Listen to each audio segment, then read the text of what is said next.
प्रणाम। मैं स्वामी सच्चिदानंद महर्षि रमन का शिष्य हूँ। शिव अद्वैत आश्रम उज्जैन से और बड़ोदरा में अभी हूँ। तो किसी ने पूछा है कि हमारा चिंतन क्या होना चाहिए। हमारे शास्त्रों में कहा है पहले श्रवण करें।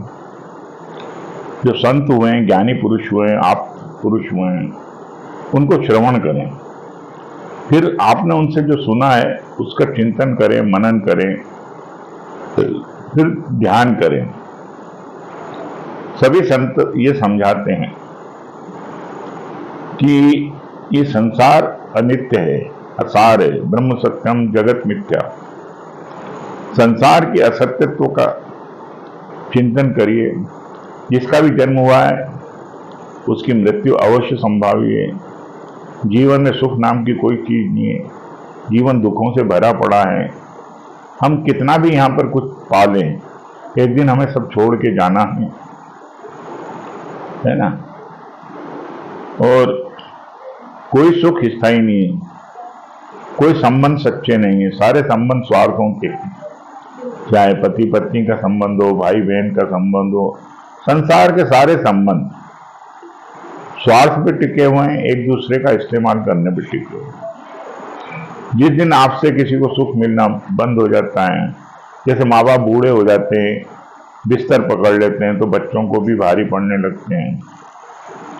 इसी प्रकार जब पति पत्नी के बीच में सुख खत्म हो जाता है तो वो भी एक दूसरे का परित्याग करने लगते हैं, तलाक दे देते हैं, है ना।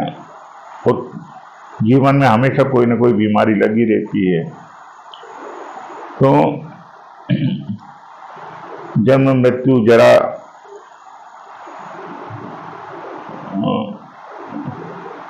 ये सारी चीजें का समस्या रहती हैं। तो ये सब अनित्य है सारा संसार। मातरा स्पर्शा तो कौनते सुख दुखदा आगाम शीतोष्ण सुख दुखदा आगाम पायनो अनित्यता न तितिशो भारत है। तो ऐसा है संसार, यहाँ पर पाने लायक कुछ भी नहीं। आप कितना भी कुछ कर लो, कितना भी कमा लो, कितना भी कुछ कर लो, तो फिर हमारे जीवन का लक्ष्य क्या, हमारे जन्म किस लिए हुआ, है ना। तो ये समझना है। पुनरपि जन्मम पुनरपि मनरम भज गोविंदम मूल मत। बार बार जन्म लेना, अमृत लेना, मरना, फिर बार बार मरना, ये आखिर कब तक चलेगा, ये हमें सोचना चाहिए। और फिर नित्य क्या है, इस पे भी चिंतन करना चाहिए। अनित्य क्या है, नित्य क्या है, इन दोनों का चिंतन होना चाहिए। नित्य नित्य विवेक होना चाहिए। नित्य क्या है, हमारा जो आत्मा है, सच्चिदानंद स्वरूप, वही ब्रह्म है, वही वास्तविक सत्ता है, वही सत्य है। उसे हमें पाना है। जब जो अभी और यहीं मौजूद है, लेकिन विचारों के आवरण के कारण, कामनाओं के आवरण के कारण, तमोगुण के कारण, अज्ञान के कारण वो हमें महसूस नहीं हो रहा, हमें अपना स्वरूप, है ना। तो वो जो नित्य है उसको पाने की अंदर एक प्यास जगना चाहिए, मुमुक्षा होना जरूरी है।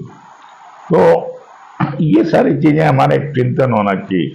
अनित्य क्या है, नित्य क्या है ना। नित्य को कैसे पाया जाए, उसमें अवरोध कैसे हैं, फिर हमें साधना करना है ना। श्रवण कर लिया, चिंतन कर लिया, फिर ध्यान, निधिध्यासन।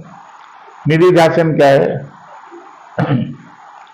विचारों को शांत करना, जो विजातीय वृत्ति उसका त्याग करना, अर्थात वो जो सजातीय वृत्ति है आत्मा, उसमें स्थित होना, ये ध्यान है। अर्थात जो विचार भाव हमें उठ रहे हैं उनको साक्षी भाव से देखकर उन्हें शांत कर दें। और जब वो शांत हो जाए, शनि शनि उपरमेय बुद्ध अद्वैती गृहीत है, फिर जब वो शांत हो जाए, आत्मा में स्थित होकर कुछ सोचना नहीं। आत्म संस्थम मन कृत्वा न किंचित अपि चिंतिये, बस। तो ये चिंतन होना चाहिए। संसार के अनित्यत्व का, नश्वरता का, परिवर्तनशीलता का, संसार एक झूठ है जो बीमारियों से, है ना, दुख से, राग द्वेष भय से भरा पड़ा है, तो हिंसा से भरा पड़ा है। इन सब पे हमें चिंतन करना चाहिए, क्या ये पाने योग्य है? जो युद्धों से भरा पड़ा 5000 साल के इतिहास में हजारों युद्ध हो गए, तो कितनी हिंसा होती। ये है अनित्य संसार, हमें इससे मुक्त होना है, बाहर निकलना है। हम गीता को देखें तो गीता भी कहती है, ऐसा ब्राह्मी स्थिति पार्थ न इनाम प्राप्त विमोहति, है ना। ब्रह्म निर्वाण, जो अंतकाल में भी इसको पा लेता है वो ब्रह्म निर्वाणम रिच्यति, वो ब्रह्म निर्वाण को प्राप्त होता। बुद्ध भी निर्वाण की बात कर रहे हैं, उपनिषद भी मोक्ष की बात कर रहे हैं। उपनिषद तो साफ कहते हैं अगर तुमने इस जन्म में मुक्ति नहीं पाई तो आपको अंधलोक में जाना पड़ेगा, आप आत्महंता हो अगर मोक्ष नहीं पाते हो तो, है ना। गुरु जैस ने भी कहा है, जो व्यक्ति ध्यान नहीं करता वो कुत्ते की मौत मरता है। हम सभी संतों से सुने कि अगर हमारा मनुष्य जन्म हुआ है तो उसका एकमात्र लक्ष्य अपने आप को पाना, अपने आप को जानना, अपने में स्थित होना, या मन के परे, बुद्धि के परे, विचारों के परे जो मेरा शुद्ध होना पड़े। इसका सबसे सरलतम उपाय बताता हूँ, कुछ सोचिए मत। आत्मसंस्तम मन कृत्वा न किंचित अपि चिंतित, कुछ भी चिंतन न करें, बस अपने होने में बने रहिए। मैं हूँ, सोचिए मत कि मैं हूँ, बस महसूस करिए मैं हूँ, अपनी प्रेजेंस को, अपनी उपस्थिति को। यही आपका कल्याण कर देगी। इसको बोलते हैं आत्मस्मरण, सेल्फ रिमेम्बरिंग, है ना। तो हमारा चिंतन संसार की अनित्यता और आत्मा की नित्यता के ऊपर होना चाहिए, और ये मुक्ति कैसे हो इस पर होना चाहिए। ऐसा कहकर मैं अपनी वाणी को विश्राम देता हूँ। कृपया सब्सक्राइब करें, लाइक करें, शेयर करें, कमेंट करें। धन्यवाद।